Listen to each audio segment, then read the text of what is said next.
قالوا خسر هلالك وقلت بعدين دامي هلالي بفتخر ما عليا.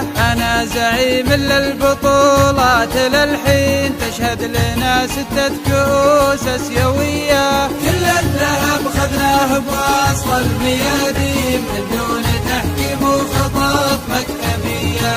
ما احنا على الدفع الرباعي بضارين اللي يقدم لك بطولة هدية، ولا المكاتب جمع صوت وصوتين والصوت الأكثر يا صلاة العالمية. حنا جماهير الزعامة سلاطين ما نقبل بتصويت ولا عطية.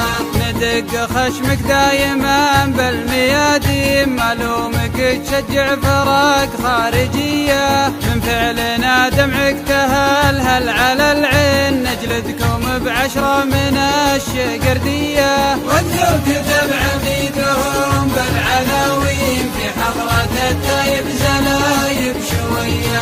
هلالنا في درب المنصات باقي لو كانت الأرهان ترهن عليا. في لعبكم يا فخرنا حيل راضين يا ابطالنا ينجو من الشقردية. واختامها واخر شطر واسمع زين دمي هلالي بفتخر ما عليا. دمي هلالي بفتخر ما عليا.